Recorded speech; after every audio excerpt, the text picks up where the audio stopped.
Is it working? What's that?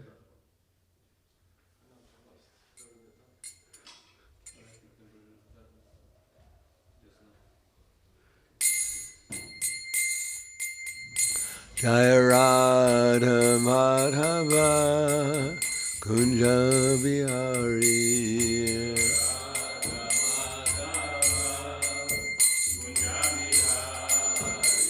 Jaya Radha Madhava Kunja Bihari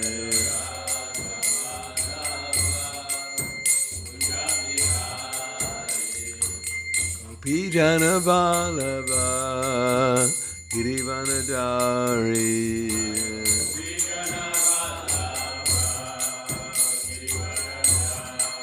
Gopi Jana Balaba Girivanadari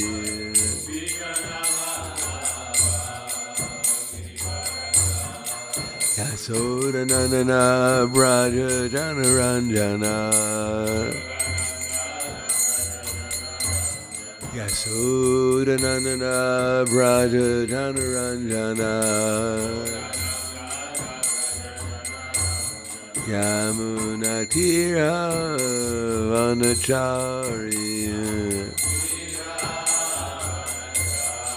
Yamuna Tira Vanachari Jaya Radha Madhava Kunja Bihari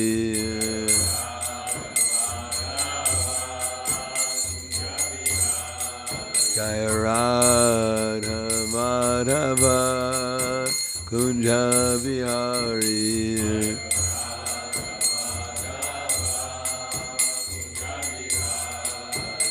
Gopi Jana Vallabha Girivanadari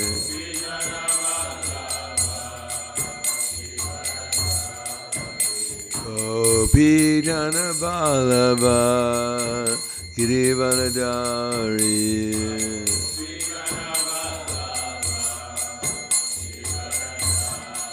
Yasoda Nandana Braja Jana Ranjana Yasoda Nandana Braja Jana Ranjana Yamuna Tira Vanachari Yamuna Tira Vanachari Jaya Radha Madhava Kunja Bihari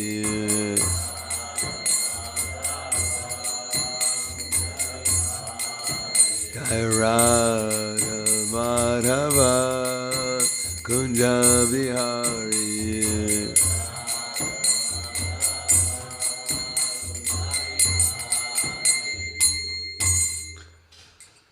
Jayam Vishnupad Brahmhangsa Brahmadakasharya Asidhara Sadushi Shiman His Divine Grace Shri Sri Bhaktivedanta Swami Raj Srila Prabhupada Ki Jai Gaur Premanande Hariva Slava Zarani Bhaktam Slava Shri Guru Shri Gauranga Ki Om Agyana Tivanandasya Gyananjana Salakaya Chaksura Militam Yena Tasmai Shri Gurave Namaha Shri Chaitanya Manobhishtam Stapitam Yena Bhutale Swayam Rupa Gadamayam Dadati Swapadantikam Pandeham Shri Guru Shri Yuta Padakamalam Shri Guru Vaishnavam Scha Shri Rupam Sagrajatam Sahagana Raghunatam Vidam Tam Sajivam Sadvaitam Savadutam Prajna Saitam Krishna Chaitanya Devam Shri Radha Krishna Padan Sahagana Lalita Shri Vasakam Svitam Scha Hey Krishna Karna Sindho Dinabandho Jagatpate Gopesha Gopika Kanta Radha Kanta Namostute, Tapta Kanchana Gaurangi, Radhe Vrindavaneshwari, Prishubhanu Sudha Devi, Pranamami Hari Priye, Vanchakapa Tubhyascha, Kripa Sindhu Vyevacha, Patitanam Pavanebhyo, Vaishnavebhyo Namo Namaha. Shri Krishna Chaitanya Pranitinanda, Shri Advaita Gadadhar Shivasadi Gaur Bhaktivinoda, Hare Krishna, Krishna Krishna, Hare Hare, Hare Rama, Rama Rama, Hare Hare. Om Namo Bhagavate Vasudevaya. Om Namo Bhagavate Vasudevaya. Om Namo Bhagavate Vasudevaya.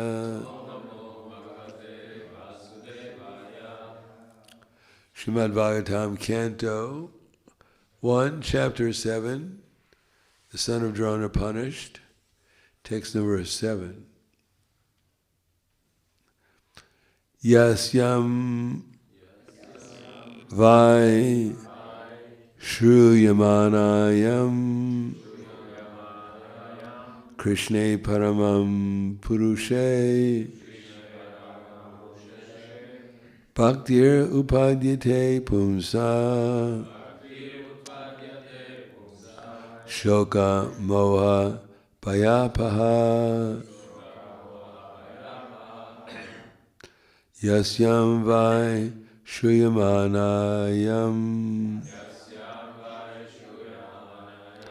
Krishne Parama Purushe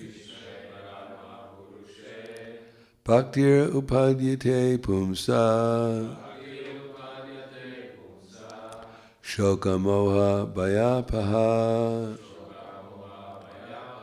Yasyam Vai Shruyamanayam Krishne Parama Purushe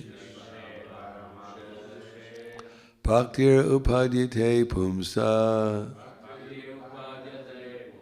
Shoka Moha Bhayapaha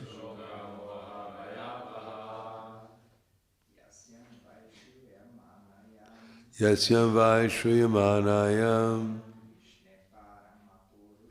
Krishne Parama Purushe Bhaktir Upadyate Pumsa Shoka Moha Bhayapaha Yasyam Vai Shruyamanayam Krishna Parama Purushe Bhaktir Upadyate Pumsa Shoka Moha Bhayapaha Yasyam Vai Shruyamanayam Krishna Parama Purushe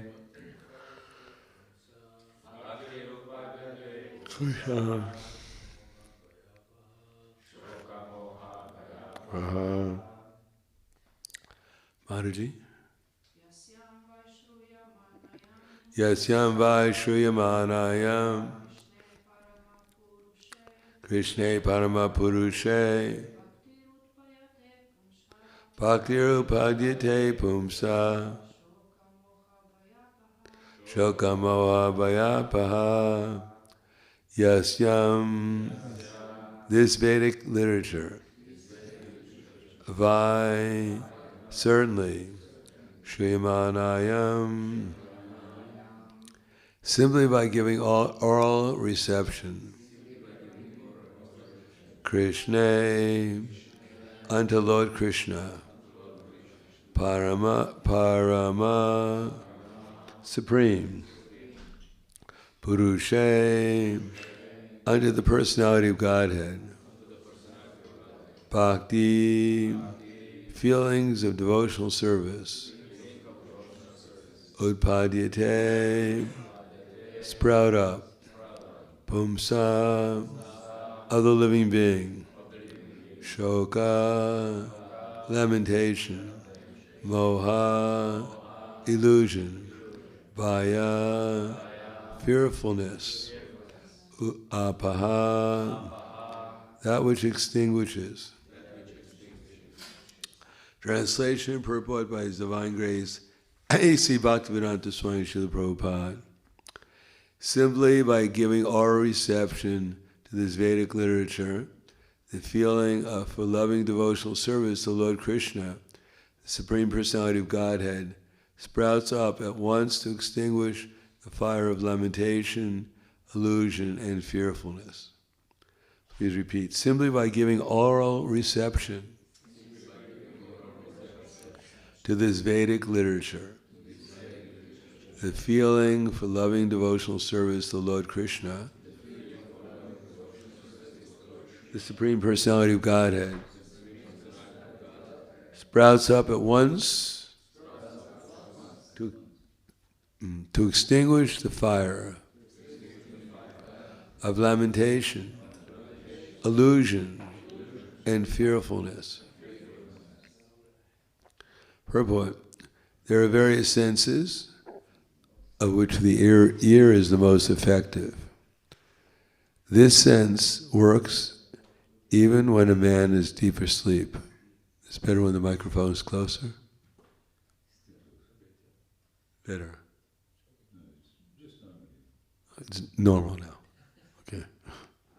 I mean, that's what I moved it a little closer. So. One can protect himself from the hands of an enemy while awake. But while asleep, one is protected by the ear only. The importance of hearing is mentioned here in associate connection with obtaining the highest perfection of life, namely getting free from 3 material pangs.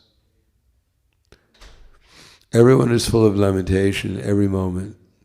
He is after the mirage of illusory things, and he is always afraid of a supposed enemy. These are the primary symptoms of material disease, and it is definitely suggested herein that simply by hearing the message of Šrimad-bhagavatam, one gets attachment to the Supreme Personality of Godhead, Shri Krishna. And as soon as this is affected, the symptoms of the material diseases disappear. Srila Vyasadeva saw the all-perfect personality of Godhead, and in the statement, the all-perfect personality of Godhead, Shri Krishna, is clearly confirmed. The ultimate result of devotional service is to develop genuine love for the Supreme Personality. Love is a word which is often used in relation with man and woman. Love, and love is the only word that can be properly used to indicate the relation between Lord Krishna and the living entities. Living entities are mentioned as Prakriti in the Bhagavad Gita, and in the Sanskrit, Prakriti is a feminine object. The Lord is always described as the Parama Purusha, or the supreme male person. Thus, the affection between the Lord and the living entities is something like that between the male and the female. Therefore, the term love of Godhead is quite appropriate. Loving devotional service to the Lord begins with hearing about the Lord. There is no difference between the Lord and the subject matter heard about Him. The Lord is absolute in all respects, and thus there is no difference between Him and the subject matter heard about Him. Therefore, hearing about Him means immediate contact with Him by the process of vibration of transcendental sound. And the transcendental sound is so effective that it acts at once by removing all material affections mentioned above. As mentioned above, a living entity develops a sort of complexity by material association, and the illusory engagement of the material body is accepted as an actual fact. Under such false complexity, the living being, under different categories of life, become illusion in different ways. Even in the most developed stage of human life, the same illusion prevails in the form of many isms and divides the loving relation with the Lord and the Lord with the Lord, and therefore thereby divides the loving relation between man and man. By hearing the subject matter of Šrimad-bhagavatam, this false complexity and materialism is removed, and real peace in society begins, which politicians aspire for so eagerly in so many political situations. The politicians want a peaceful situation between man and man and nation and nation. But at the same time, because of too much attachment for material domination, there is illusion and fearfulness. Therefore, the politicians' peace conferences cannot bring about peace in society. It can only be done by hearing the subject matter described in the Šrimad-bhagavatam about the Supreme Personality of Godhead, Shri Krishna. The foolish politicians may go on holding peace and summit conferences for hundreds of years, but they will fail to achieve success until we reach the stage of establishing our lost relation with Krishna. The illusion of accepting the body as the self will prevail, and thus fearfulness will also prevail. As for the validity of Shri Krishna as the Supreme Personality of Godhead, there are hundreds and thousands of evidences from revealed scriptures. And there are hundreds and thousands of evidences from personal experiences of devotees in various places like Vrindavan, Navadvip, and Puri. Even the Kaumudi dictionary, the synonyms of Krishna are given as the son of Jashoda and the Supreme Personality of Godhead, Param Brahman. The conclusion is that simply by hearing the Vedic literature, Šrimad-bhagavatam, one can have direct connection with the Supreme Personality of Godhead, Shri Krishna. And thereby one can attain the highest perfection of life by transcending worldly miseries, illusion, and fearfulness. These are practical tests for one who is actually given a submissive hearing of the readings of Šrimad-bhagavatam. Text again. Yasyam vai shriyamanayam Krishne paramam purushe bhaktir upadite pumsa shoka moha payapaha. Simply by giving all reception to this Vedic literature, the feelings for loving devotional service to Lord Krishna, the personality of Godhead, sprouts up at once to extinguish the fire of lamentation, illusion, and fearfulness.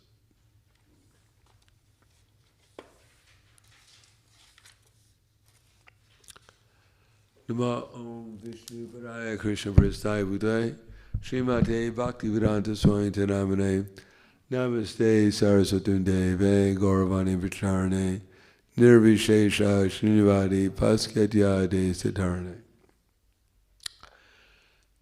Mentioned here are some of the symptoms of our illusion. We know that we're an illusion because we think we're this body.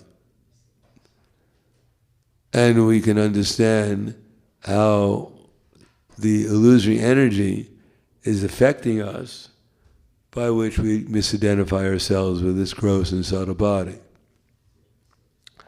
The actual effect of Maya is within the mind and the intelligence.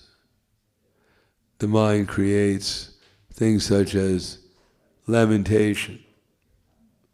Of course, lamentation is part of the illusory, following the illusory energy, as we, in one of the original Bhagavad Gitas, there's a staircase, and on the top of the staircase are Radha and Krishna, and in the bottom is going down to the darkest regions of existence, and leading either to the upper staircases towards Goloka Vrindavan is spiritual instructions, devotional service, and going down is following lust, anger, and greed. Therefore, the living entity has a choice, either to engage in activities which will lead upwards or activities which will lead downward. As it says, Krishna doesn't advise the downward movement. He says, Tanaham dvishita koran samsaresha naradama shipram yadrasvam ashubam asrishveva yonishu. He gives the characteristics of a person who's going down, more absorbed in the material concept of life, and ultimately, Krishna says, Ordvam gachati satvasta madhye tishtati rajasa jaganya gunavritista ado gachati tamasa. If one goes upward, then he goes upward to the higher planetary systems, towards them. If one remains steadily in the mode of passion, then one may come back to the earthly type of planet. Or if one degrades himself by simply fulfilling one's lust, anger, and greed without any higher purpose, then one goes down to the hellish regions. Now, when Prabhupada was in London, they asked him, what is hell like? So Prabhupada said, London is hell. So it's not that we have to go to hell and meet Yamaraj in order to be uncomfortable or suffering. Anyone who's absorbed in, one who's not engaged in Krishna's service will naturally have to look around to see what to do to become happy. That's called dhyayato. And eventually one will become attracted to some sense object. Dhyayato vishayam pumsam sangasteshu pujayate. Sangaschanjayate kama, kama krodha pujayate. And as soon as one starts contemplating the objects of the senses, the illusory energy is quite aware, and she supplies lust to us. In the absence of Krishna consciousness, in the absence of our protector Krishna, in the absence of doing things to please Krishna, and thereby thinking about him, then naturally material nature will provide us with the impetus to satisfy our senses. And that comes primarily through hearing. When we hear about the glories of some kind of sense gratification, hearing also means reading about or seeing, then we become attracted. Let me experience that and see what it's like.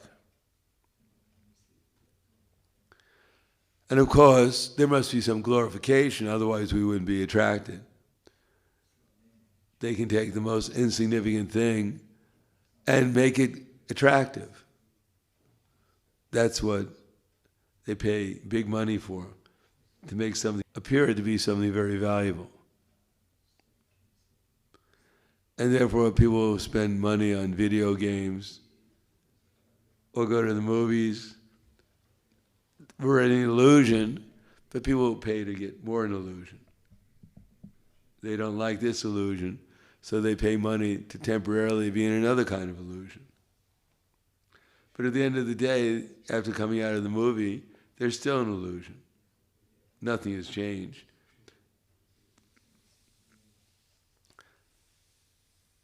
And in the movie theater, if someone is eating popcorn right next to your ear, you're also in misery. Some baby's crying in the theater.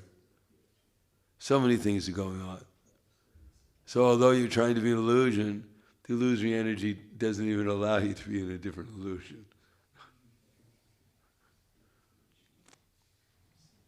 In any case, the desire to serve the senses is the expectation that this will make me happy, that this is something special, that I'm going to enjoy. And indeed, there's different types of material happiness, but they're all temporary. And therefore they're called chapala sukha. They may exist temporarily, but they disappear. And they leave behind some kind of reaction. Therefore, tanaham dvishita kura dvishita means envious.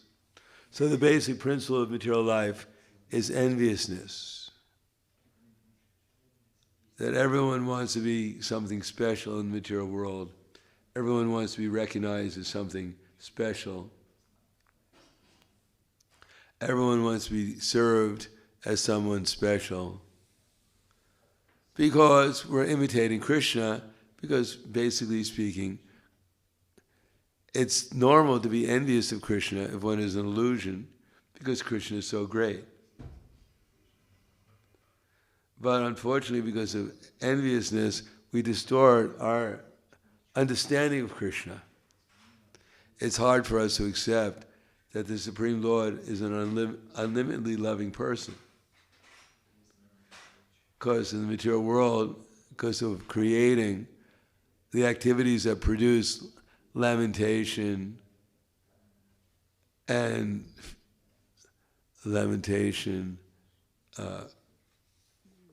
shloka, moha, illusion, and fearfulness. Now we think God has created these things, so how could he be such a loving person? Would someone who loved me put me in a state of lamentation and illusion and fearfulness? Therefore we doubt how loving Krishna actually is. Until we realize that due to our own activities, we wind up in different states of material consciousness. Krishna never asked us to go to the material world to suffer, but we ask Krishna to put us into the material world so we can suffer. Not to suffer, but to enjoy illusion. Unfortunately, illusion is not enjoyable to the way that we like it to be, at least. And therefore we suffer. First, calm. Now calm, usually people think this is quite pleasant, calm. Although it burns a little, but there's some pleasure. It's like eating a nice meal in the midst of a fire. The meal is still nice, but the fire is a little uncomfortable. But it doesn't stop at calm. From calm comes greed. And greed is very unpleasant in the sense that we can't be satisfied with greed. It doesn't matter what we do, how much we get. If we're dissatisfied, then we're unhappy. We can be a billionaire, but if we're hankering for $2 billion, because we're envious of the person who has $2 billion, then how can you be happy? You're eating the one thing that can make you happy, you're eating your 2 chapatis with some sabji, but you're in anxiety that you don't have $2 billion. So what good is the $1 billion? You can't even eat properly. If you have sleepless nights because you're worried that you only have $1 billion, and the person you like the least has 2 or 3, and you can't bear the fact that he has more than you, then you can't sleep at night, then what is the value of your money? You can't even sleep. You're always lamenting. There was one devotee in London who's a billionaire, and he comes to the temple quite regularly, and he has a mansion which has 40 rooms in it. And every night he has to sleep in a different room because he's afraid someone's going to kidnap him. So what good is the money if it puts you in anxiety, makes you unhappy? We get money hoping it's going to make me feel secure. But he has so much money and he's more insecure. How many of us are afraid that someone's going to come into our room and kidnap us?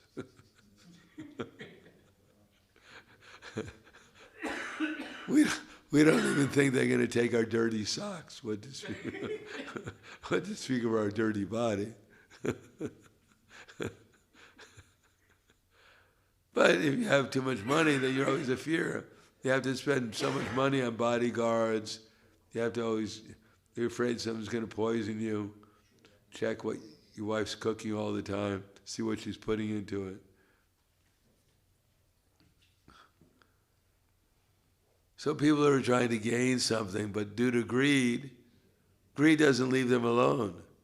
They feel compelled, I got to get this. So we should see that if I'm feeling, as a result of lust, trying to become important on the subtle profit, adoration, distinction, or just plain sense gratification, if I'm in anxiety due to greed, that even I become distinguished, even I get some profit, even if I get some distinction, profit, adoration, even if I get some adoration, if I'm not satisfied, if I want more and more and more, it means I'm under the control of greed now, which is worse than lust. Just like Prabhupada said, Gandhi, wherever he went, they said, Jai Gandhi, Jai Gandhi. Thousands of people would gather and scream, Jai Gandhi, Jai Mukunda.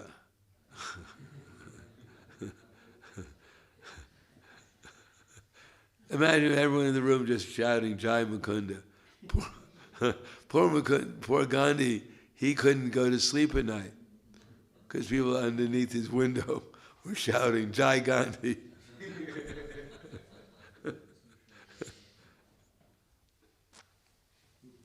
So what's the value of this greed to get distinction or adoration?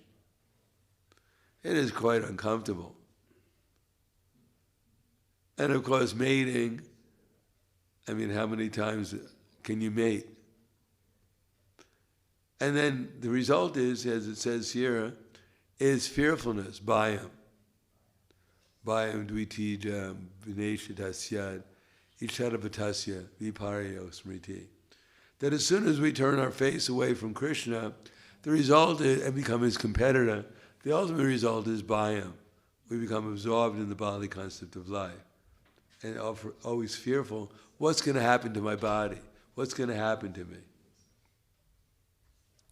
Therefore, it starts with avidya, ignorance. We don't know what reality is. We don't know who we are. We're not quite sure what my purpose of life is. And therefore, material nature gives us a false ego in 8,400,000 species of life. And therefore, we get certain attachments and aversions along with the false ego. Whatever body we get a certain attachments and aversions. As it said, Shrira Yadavapnoti Yatschapikshishraha Grihivaitani Samyati Vayorganda Ivashya.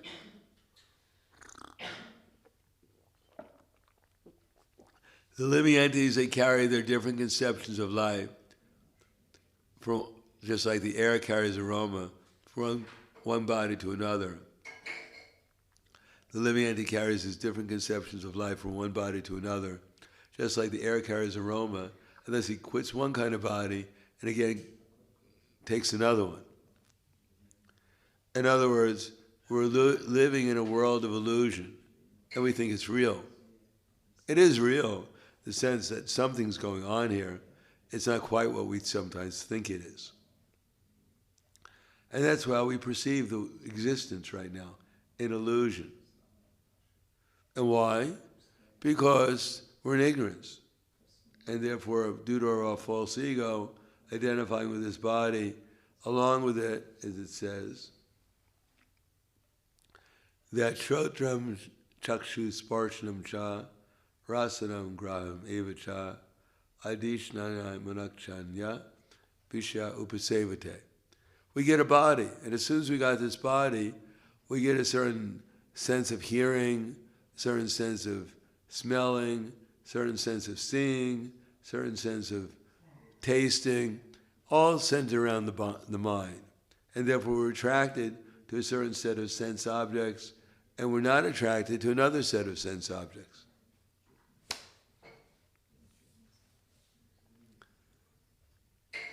And therefore, whatever body we get, we think that this is a good body.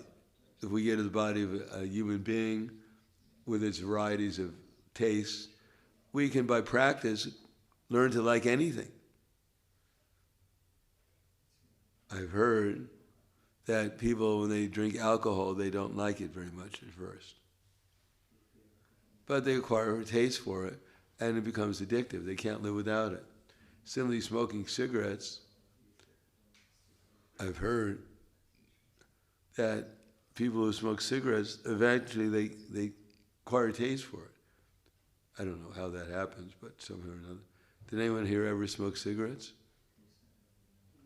Did you ever smoke? Did you ever acquire a taste for it?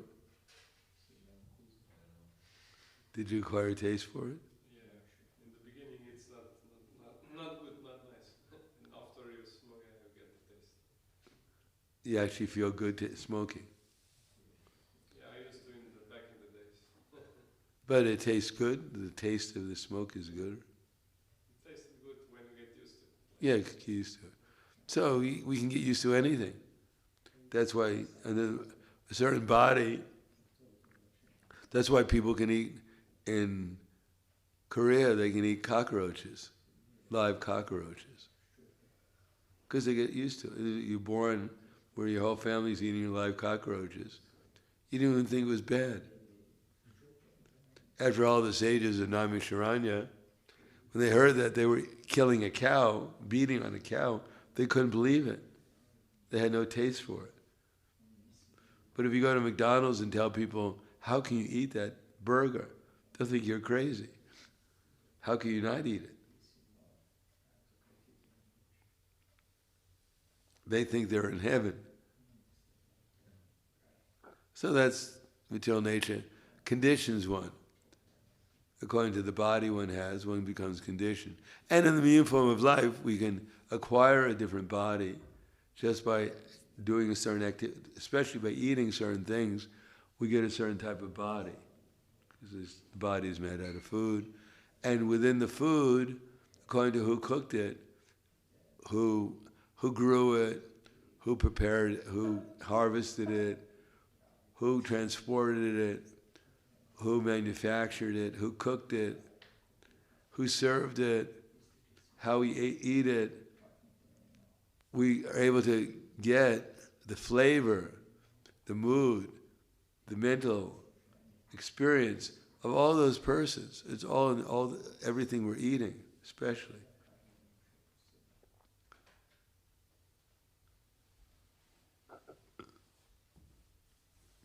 Jai.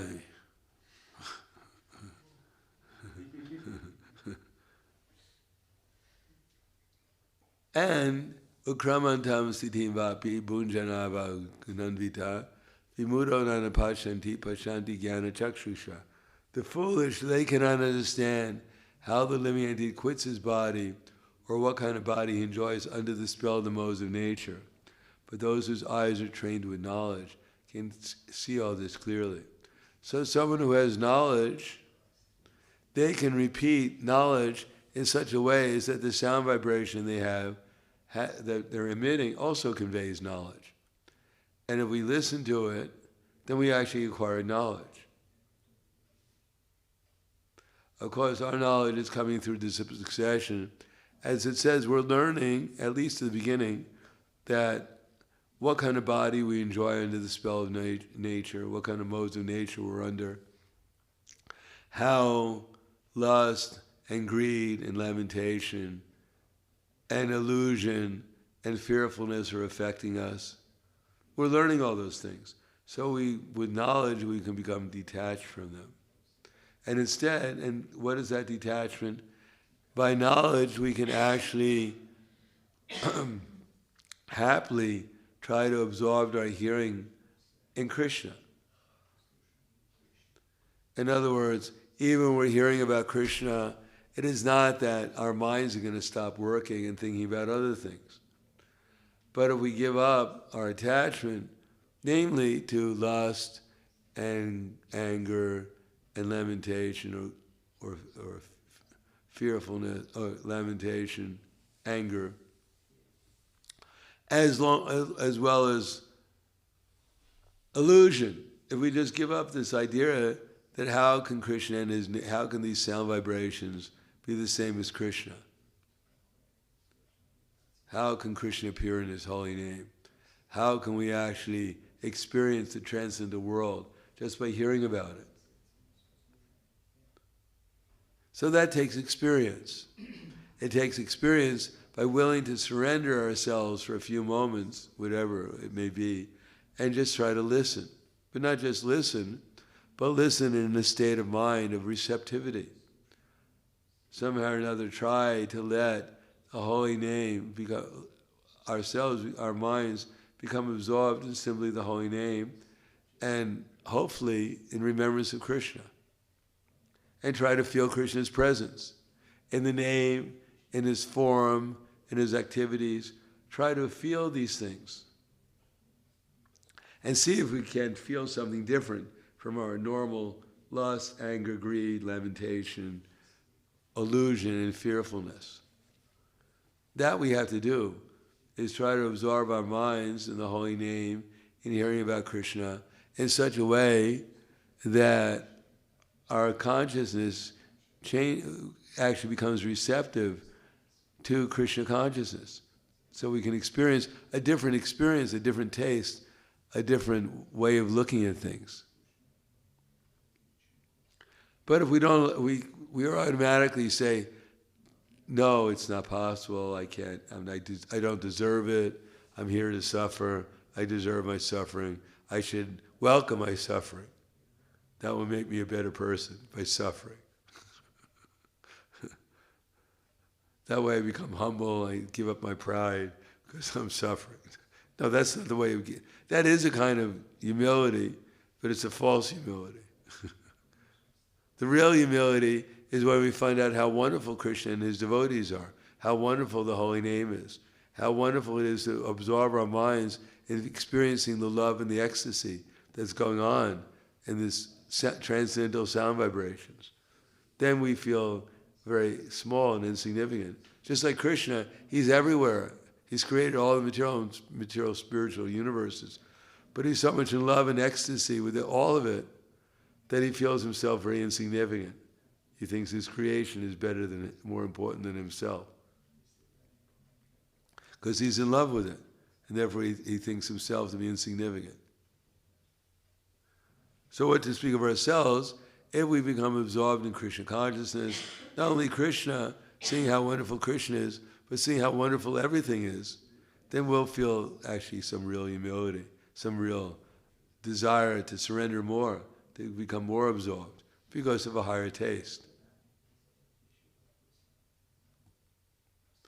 So that just means that we have to recognize when I'm being lusty, when I'm being greedy, when I'm becoming lamenting and angry, when I'm becoming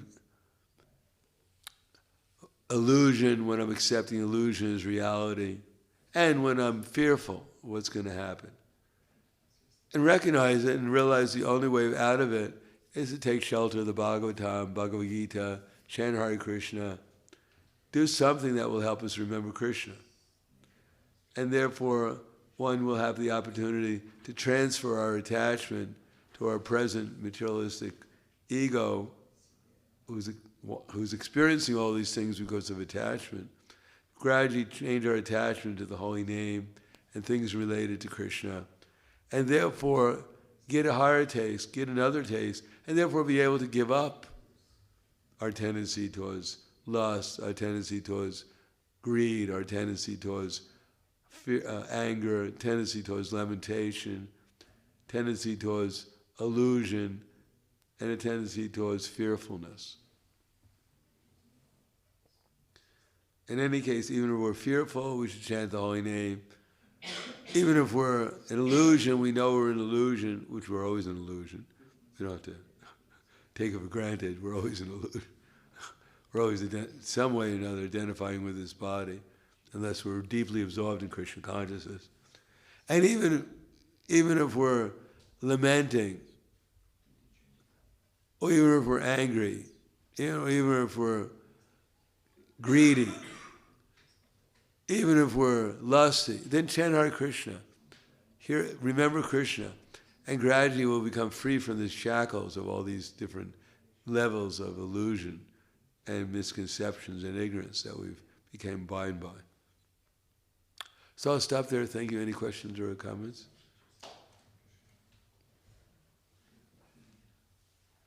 Yes.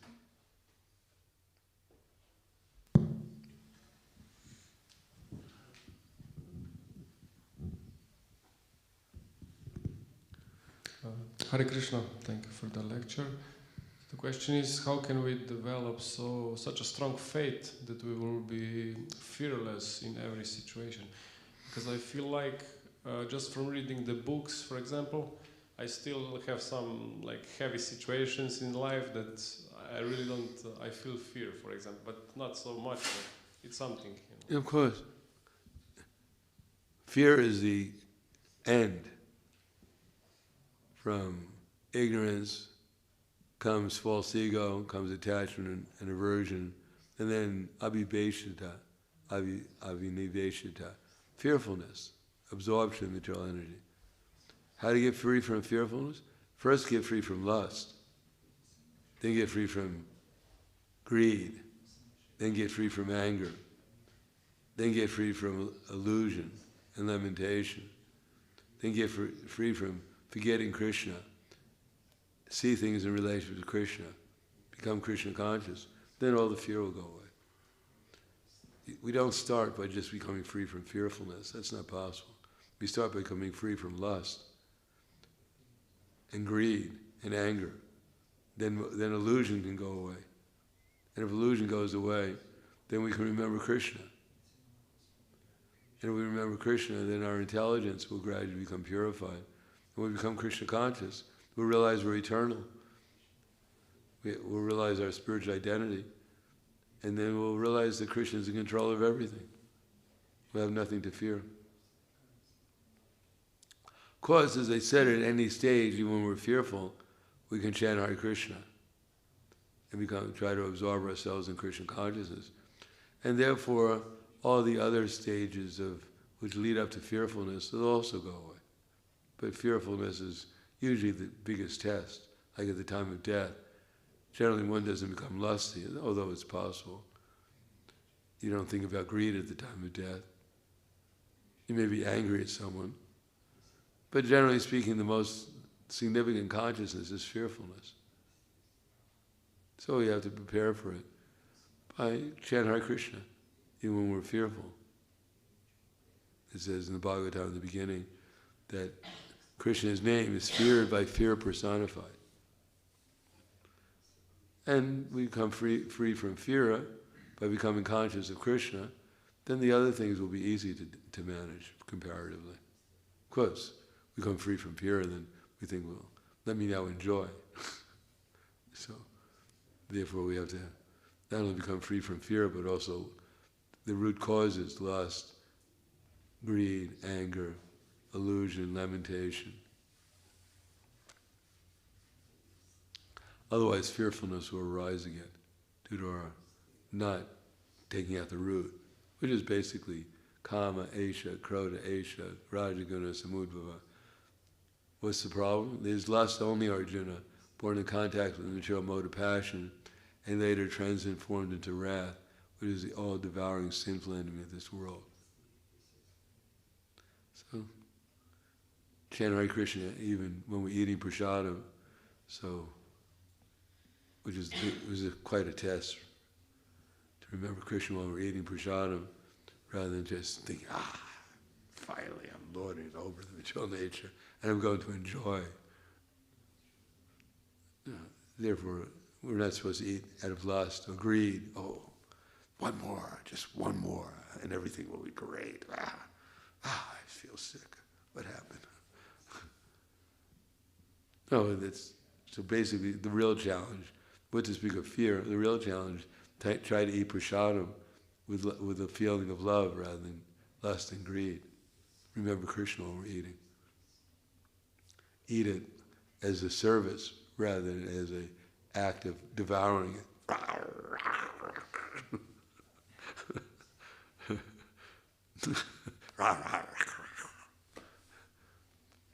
No, it should be taken as with a feeling of devotion. Then if we become Krishna conscious when we're conquering over eating, we'll probably talk about Krishna, then we're much more likely we'll remember him and become free from fearfulness. Anything else? Thank you very much. Grandhara Shrimad-bhagavatam ki jai. Srila Prabhupada ki jai. Gaur Premanande.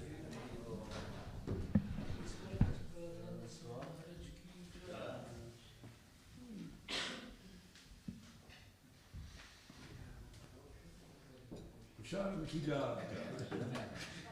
Conqueror of the material nature.